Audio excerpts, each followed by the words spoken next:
You want to live wisely. Then stop tolerating what Machiavelli called unforgivable. Because life, my friend, does not reward the most forgiving. It rewards the most strategic. There are things you forgive once, and you never see the battlefield again. And then there are things you forgive once, and the enemy takes your castle while you sleep. Let's talk about those things. Let's talk about betrayal. Not just the obvious backstabbing kind, but the subtler forms. The friend who downplays your success in front of others. The co-worker who smiles while feeding your ideas to the boss as their own. The family member who makes every achievement of yours about them. Machiavelli understood betrayal not as a matter of morality, but as a matter of threat.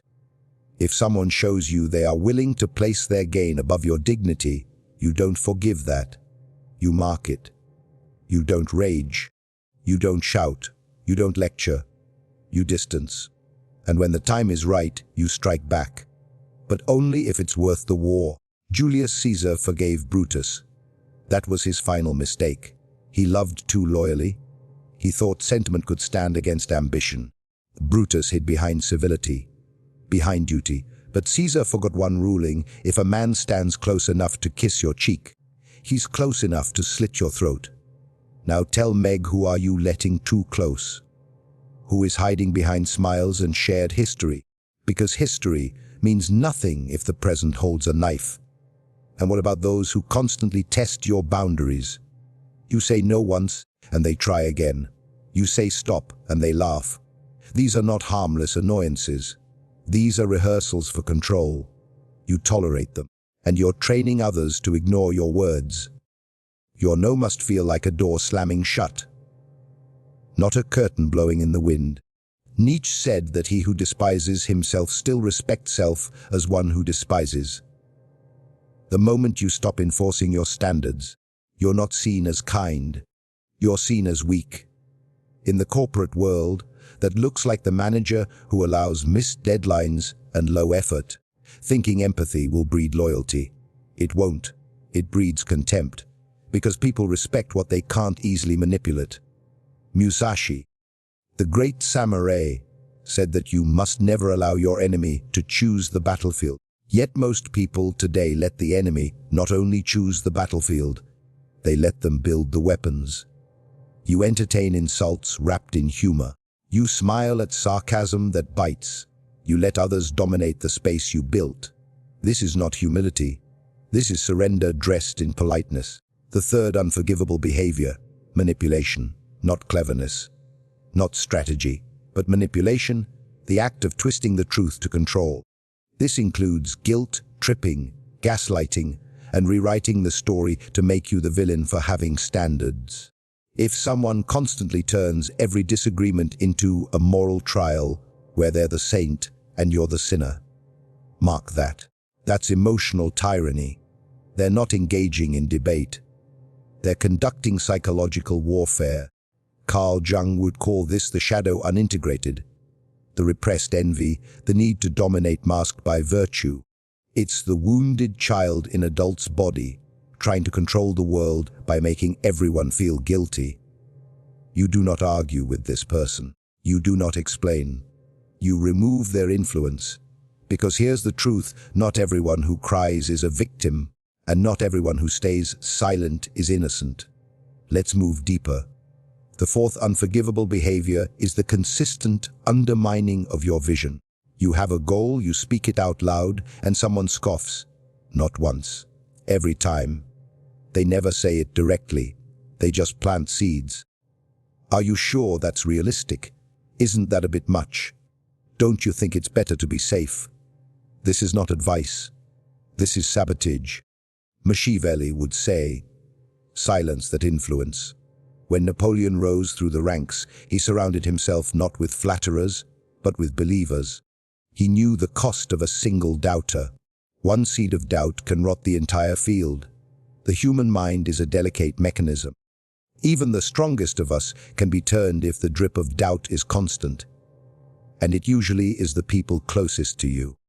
Because strangers don't need you to stay small. But family, lovers, old friends, They've built their identity around who you've always been. Your growth threatens that. And they'll unconsciously sabotage it to preserve the story they've always believed.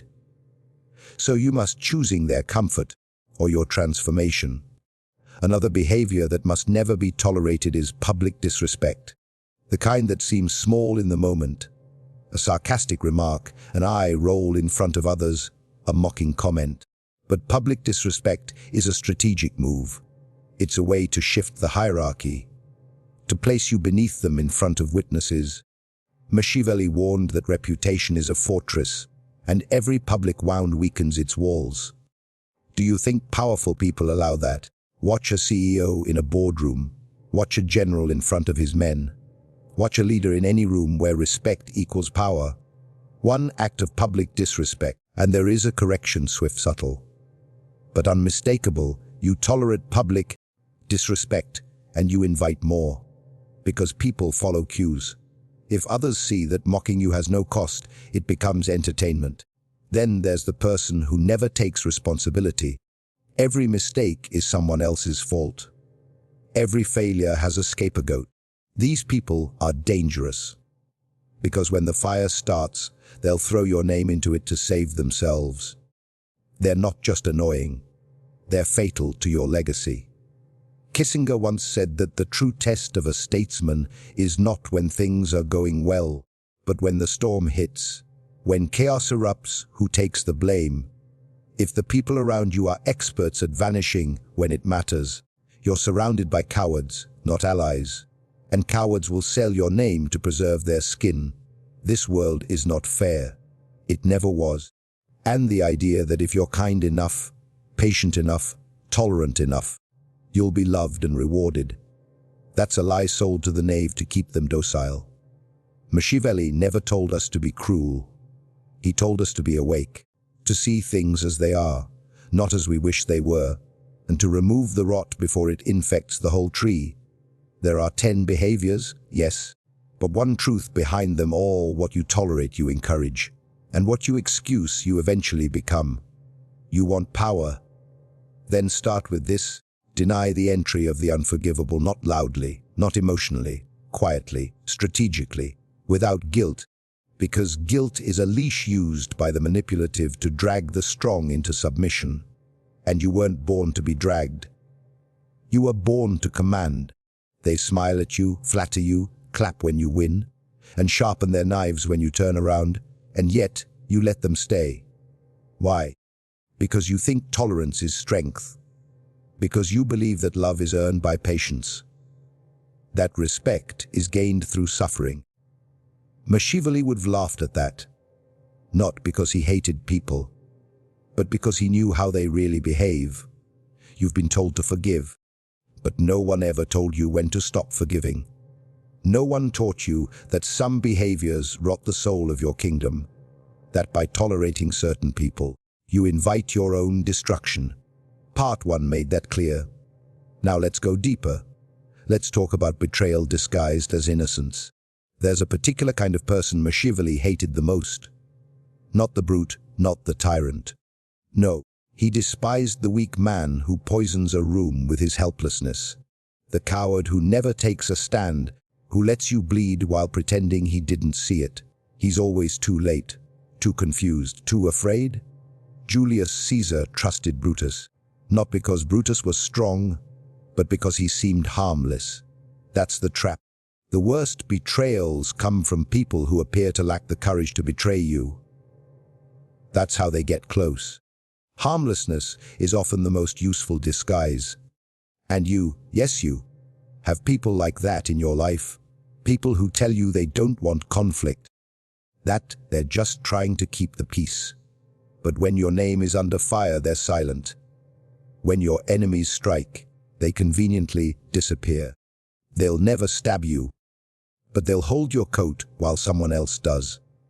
And you tolerate it, because you confuse quiet with loyalty. Carl Jung had a name for this kind of shadong, the passive manipulator. The one who uses innocence as a tool to avoid responsibility.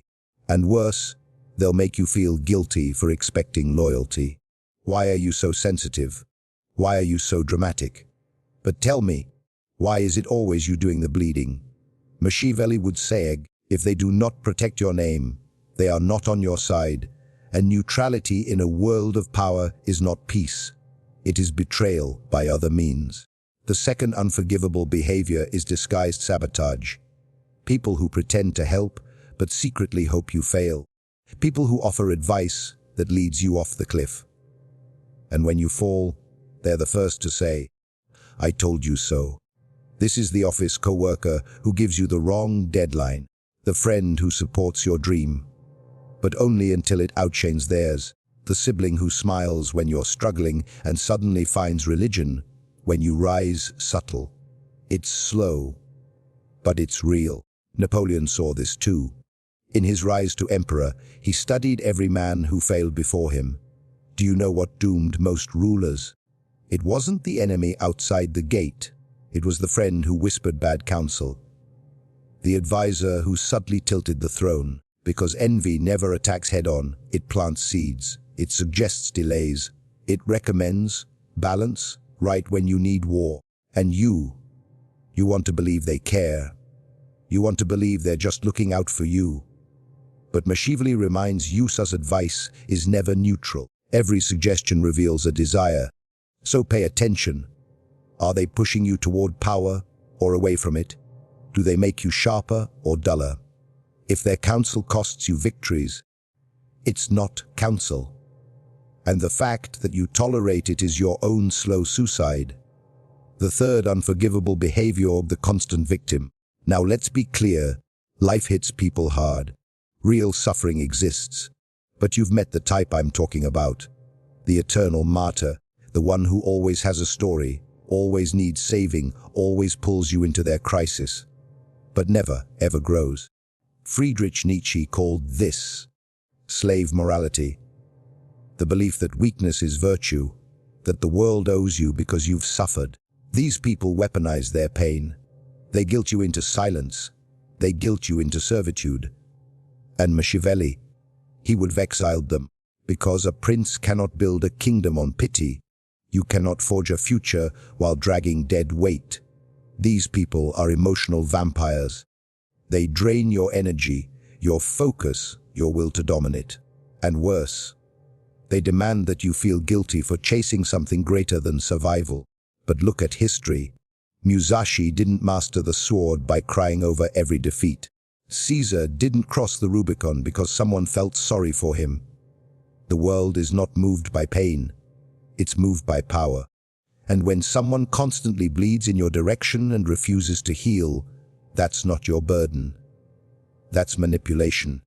And the moment you stop tolerating it is the moment you begin reclaiming your mission. The fourth unforgivable behavior, fake humility. This one's tricky because modern society rewards it. People love false modesty. The "oh, I'm not that smart" routine. Just lucky excuse. The endless self-effacing nonsense that hides ambition behind self-pity. But Machiavelli understood. Fake humility is just pride in disguise. It's a tactic. It makes people underestimate you. It disarms enemies.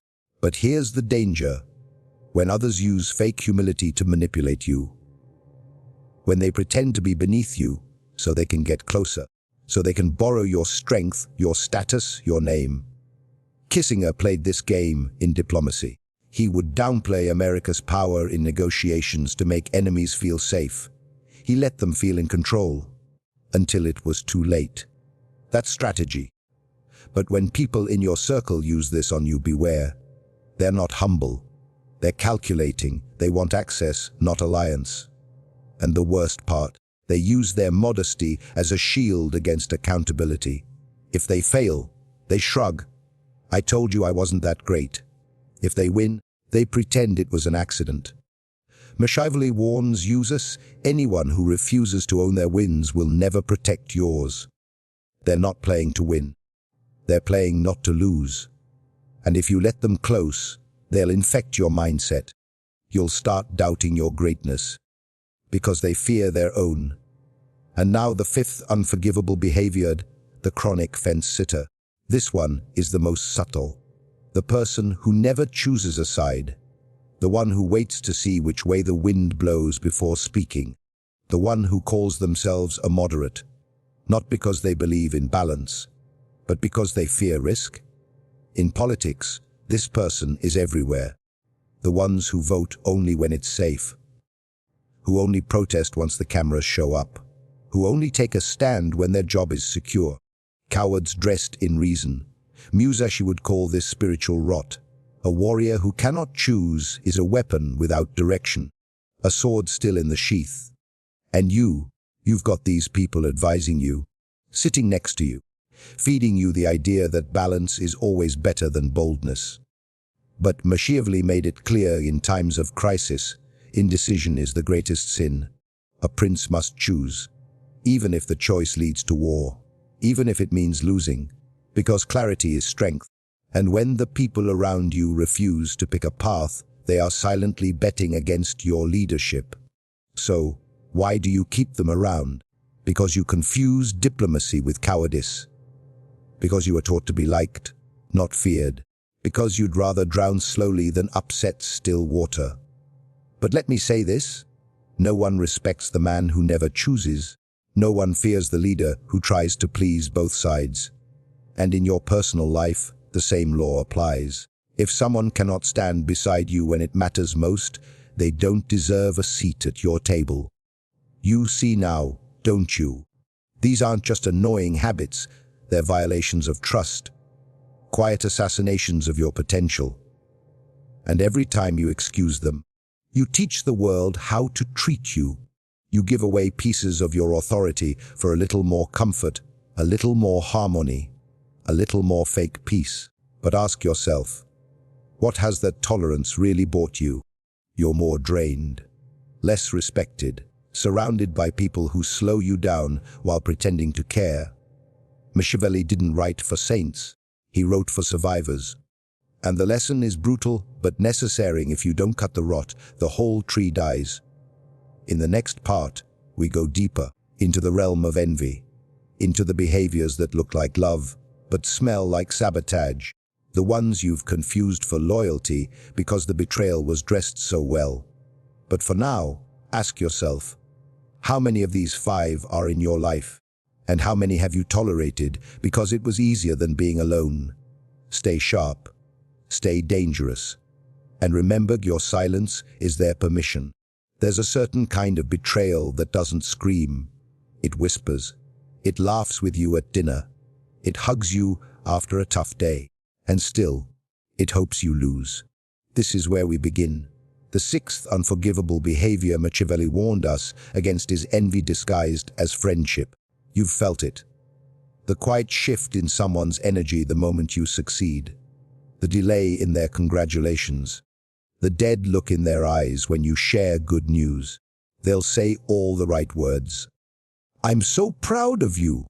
You deserve it. But something behind their voice cracks. Their applause is hollow. Their compliments feel like eulogies. Carl Jung understood this shadow well. He wrote that when we succeed, we force others to confront their own unlived life. Your wins become mirrors, mirrors they never asked for, and suddenly, the person who once supported your dreams now resents you for achieving them. But they won't leave? No, envy is more clever than that. Envy stays close. It hides behind concern. It offers advice. It asks innocent questions like, do you think you're changing? Are you sure this is what you want?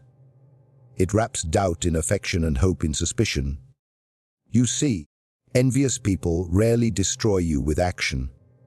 They destroy you with suggestion. They chip away at your certainty. They make you question your ambition. Not because they know more than you, but because they can't stand that you chose a path they were too afraid to take. Machiavelli would have burned that connection to the ground. He believed envy was more dangerous than hate. At least a hater is honest. Envy is dishonest affection, a knife dressed as a gift. And you keep these people around. Because you mistake time for loyalty. Because you think history means safety. But let me ask you this. How many victories have you watered down to protect someone else's feelings? How many times have you made yourself small so someone else wouldn't feel insecure? That's not humility. That's self-betrayal.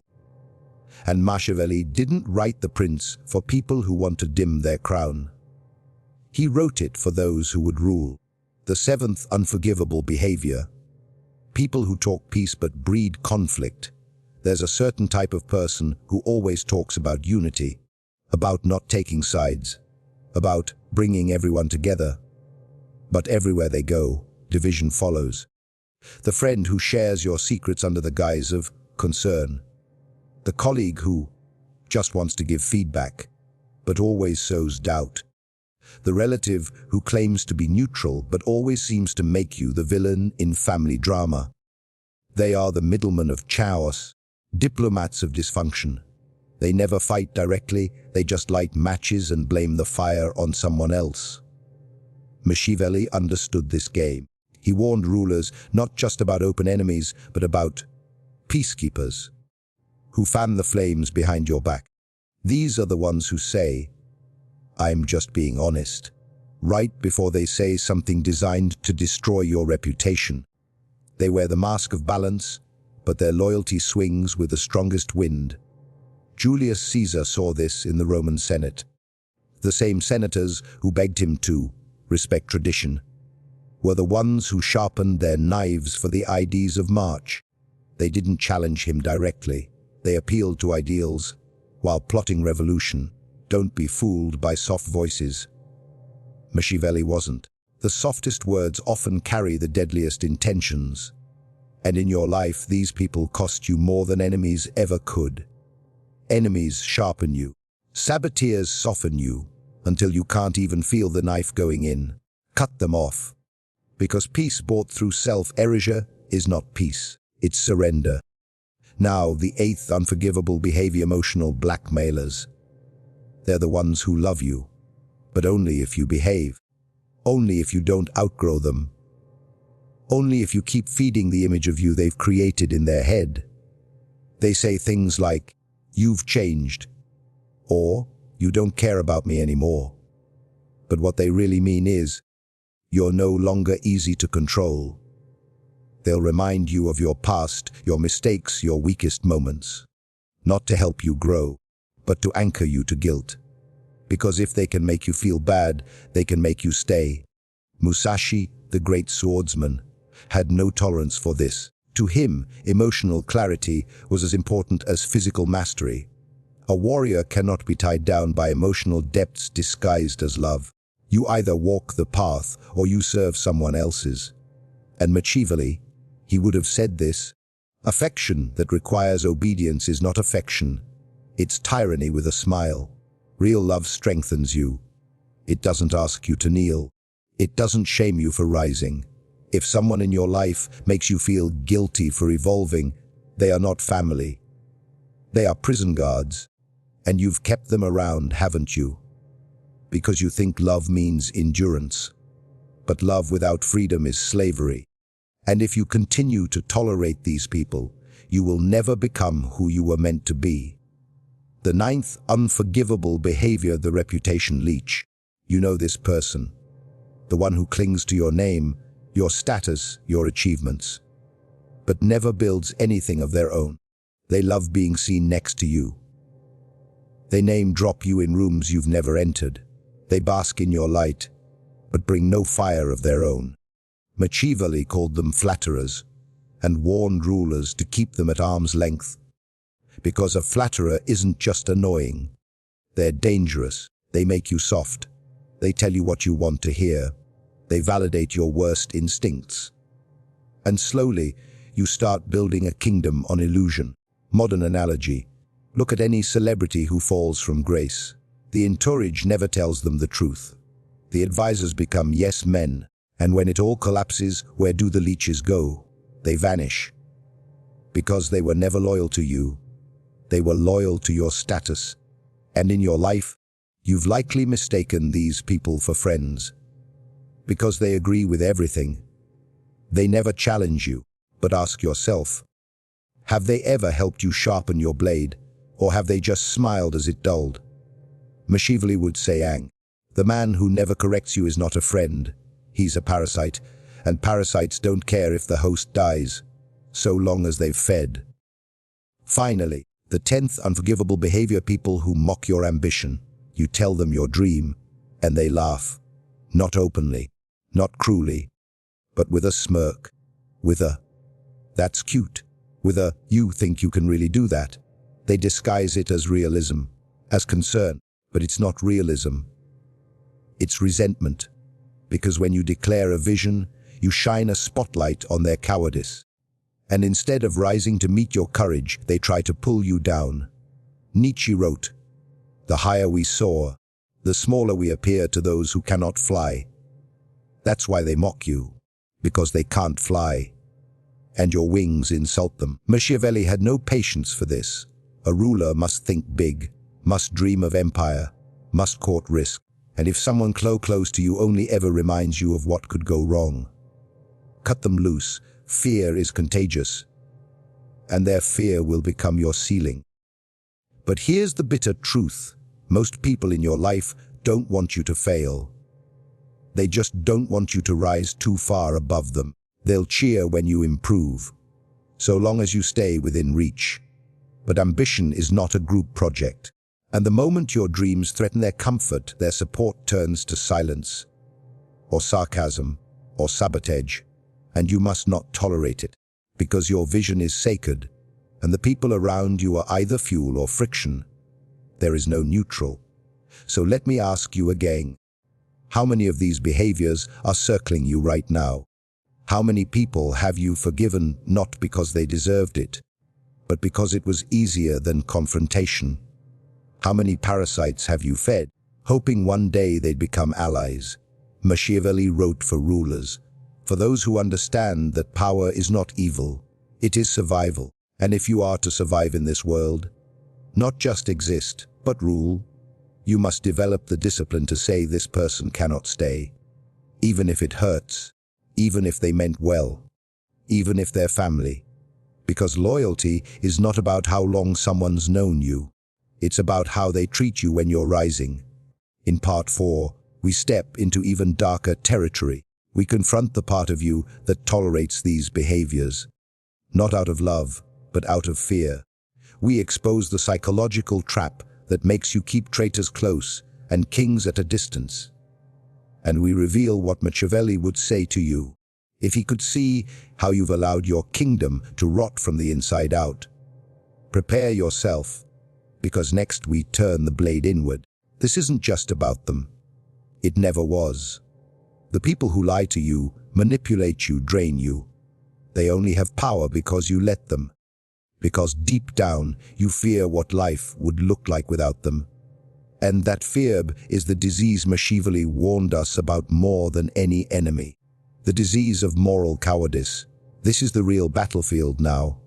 Not between you and others, but between your instinct to rise and your addiction to being liked. You want to rule your life, but you still crave approval from the very people holding you back. You speak of loyalty, yet tolerate betrayal. You claim you want power, yet surrender it daily in the name of understanding. You're not a victim of these people. You're a volunteer. And that is the fourth layer of Machiavellian philosophy: self-responsibility without illusion. Let's rip off the mask. Why do you keep the manipulators close?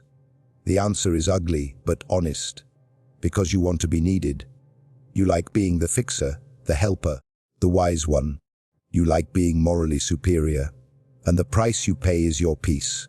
You think your patience is noble. You think your forgiveness makes you virtuous. But it's not virtue, it's vanity. You keep the broken ones near because their chose makes you feel important, like a savior, like a saint. But while you're busy rescuing them, who's rescuing you? Jung would call this the martyr complex, the unconscious belief that your suffering makes you special, that your sacrifice has meaning, that if you endure long enough, they'll finally change, finally love you the way you deserve. But they won't, and they can't, because your suffering doesn't inspire them, it enables them. Do you think Caesar became emperor by begging Rome to understand him? Do you think Napoleon built an empire by hoping his enemies would one day apologize? Do you think Musashi survived 60 duels by forgiving the ones who underestimated him? They ruled because they chose clarity over comfort. They saw the world not as it should be, but as it is. And you still hesitate, still hope, still romanticize betrayal as complicated. But Machiavelli didn't write for people who need closure. He wrote for people who need control. Let me ask you something brutal. What do you gain by keeping weak, manipulative, or envious people in your circle? Think hard. Are they making you sharper, stronger, wiser, or do they just make you feel less alone? There it is, loneliness. That's the real reason most people tolerate what they know they shouldn't. It's not kindness. It's not forgiveness. It's the fear of isolation, because power is lonely, independence is cold, and standing alone in your truth means no one is left to pat you on the back for it. You were trained to believe that being surrounded is safety, that relationships are everything, that connection is sacred, but not all connections are holy. Some are chains. Machiavelli was not a man obsessed with cruelty. He was obsessed with clarity. He knew that emotional corruption is more dangerous than physical rebellion, because emotional corruption makes you betray yourself in order to stay loved. You become your own saboteur. You bite your tongue instead of speaking the truth. You shrink your ambitions so others aren't intimidated. You excuse the inexcusable because they didn't mean it. And slowly, the lion inside you is muzzled by your own damn leash. Understand this, they don't muzzle you. You do. You hand them the rope. Because power terrifies you. You want its rewards, but not its responsibilities. You want the throne, but not the solitude. You want to be great, but still liked by the small. And you wonder why your life feels hollow. Machiavelli would say you haven't suffered enough yet. Not real suffering. The kind that burns the delusion out of you. The kind that forces you to choose rise alone or sink surrounded. And when that moment comes, you will either awaken or collapse. The truth. Most people will choose collapse. They'll keep their traitors close. Keep the peacekeepers, the passive-aggressives, the guilt-trippers, the jealous friends. They'll call it compassion, but it's cowardice, decorated and praised. Look at modern life. Every leader who truly breaks the mold is hated before they're respected. Every woman who chooses herself over tradition is shamed before she's celebrated. Every man who sets boundaries is called cold before he's called king. Because power exposes mediocrity, and mediocrity always fights back. You want to know why you still tolerate these people? Because you've been convinced that cutting them off makes you heartless. You've been sold a myth.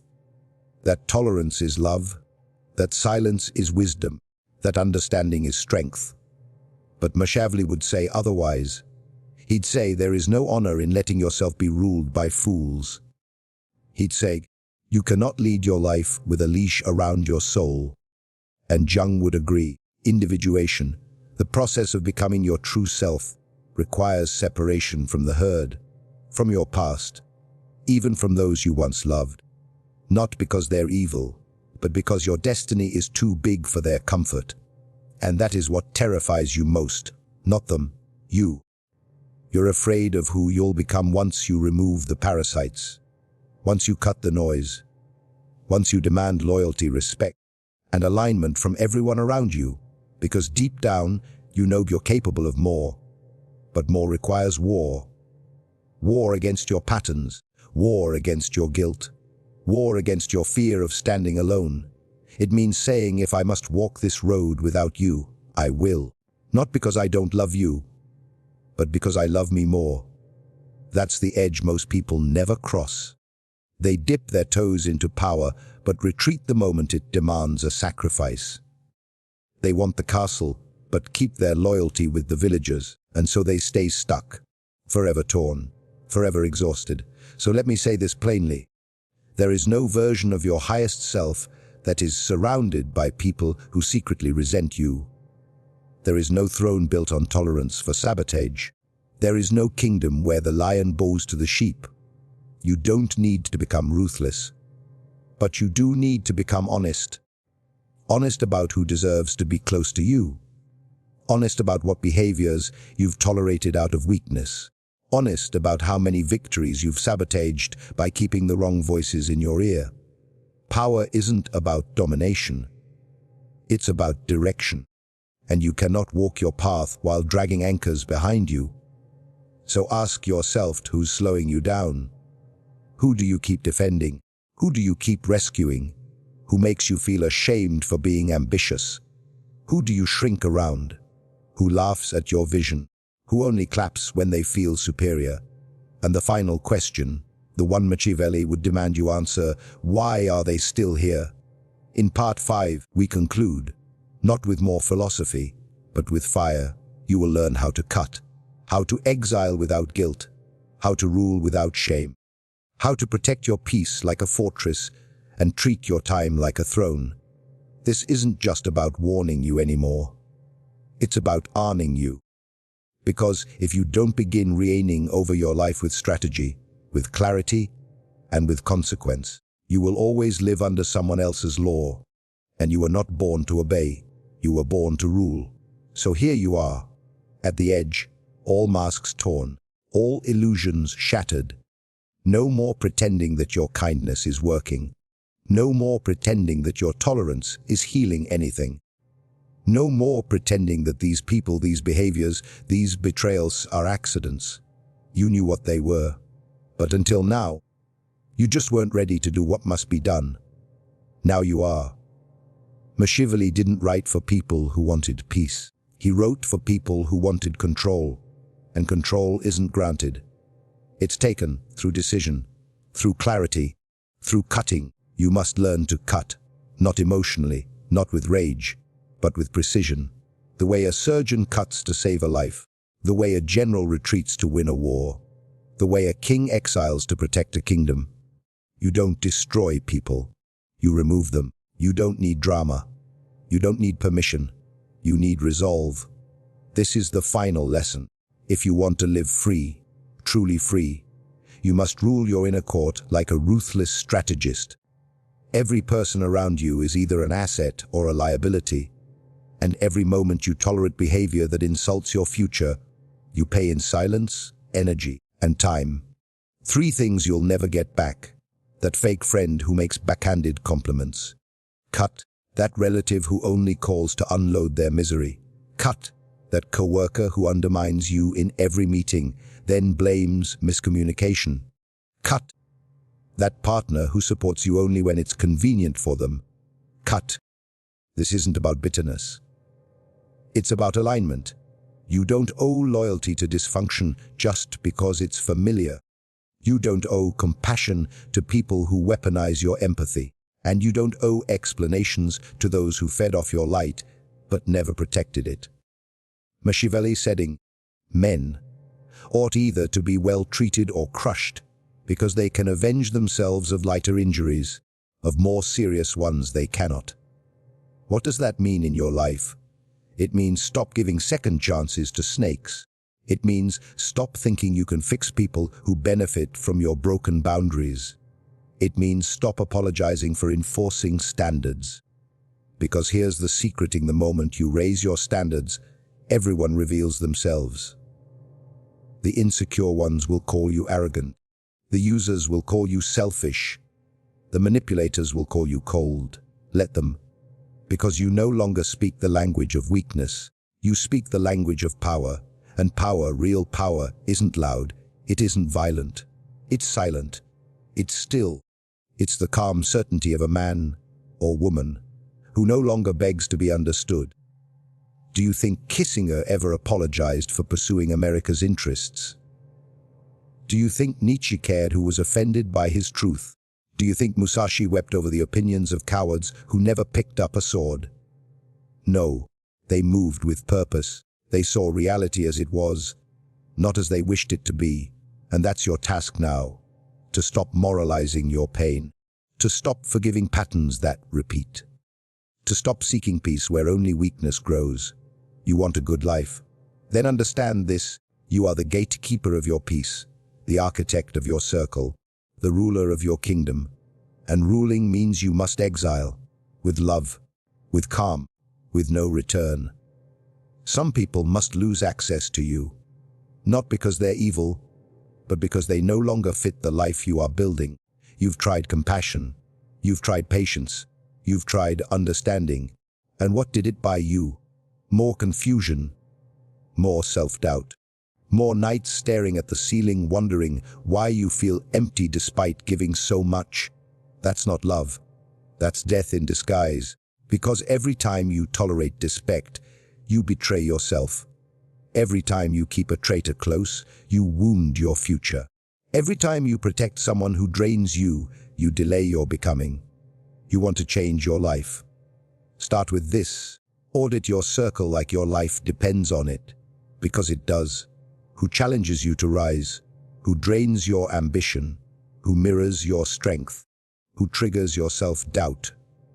Who celebrates your wins when no one's watching? Who hides their jealousy behind fake concern? Be honest, brutally honest, because this is the war behind all wars, the war for your soul. Most people lose this war. They choose comfort over clarity. They choose familiarity over evolution. They choose noise over solitude. And then they wake up 30 years later wondering why their life feels like a compromise. That won't be you, because you've seen the truth now. You've seen how betrayal hides behind kindness, how envy dresses itself as support, how weakness mimics loyalty just long enough to slip the knife in. And you've seen what Machiavelli tried to teach us all, that power is not evil. Power is necessary to protect your values, to guard your vision, to enforce your peace. You are no longer the child hoping they'll change. You are the ruler deciding who stays and who leaves. Some exits will be silent, some will be brutal, some will break your heart, but every single one will free you. And once you're free, something strange will happen. You'll feel lonely for a while, but then peace will settle in. Not the peace that comes from avoiding conflict, the peace that comes from winning a war you've been avoiding your entire life. The war of self-abandonment. You'll start speaking differently, walking differently, choosing differently. People will notice. Some will say you've changed. You have. You've stopped negotiating your worth. You've stopped tolerating parasites. You've stopped confusing empathy with enslavement. And in that silence, something ancient will awaken. A power you haven't felt since childhood. Before the world taught you to please, to shrink, to be acceptable. That power is your birthright, and it returns the moment you choose it. This is not the end. This is the beginning of a life where your circle is clean, your energy is sacred, your standards are sharp, and your throne, yours. So the next time someone tests you with one of these behaviors, envy, manipulation, a passive aggression, sabotage, don't analyze it. Don't explain it. Don't rationalize it. Cut. And if you ever feel guilty for choosing peace over people, remember you're not here to save everyone. You're here to rule yourself. And that, Machiavelli would say, is the first and final law of power. No forgiveness for what weakens you. No tolerance for what poisons your future. No mercy for what keeps the lion asleep. Now go.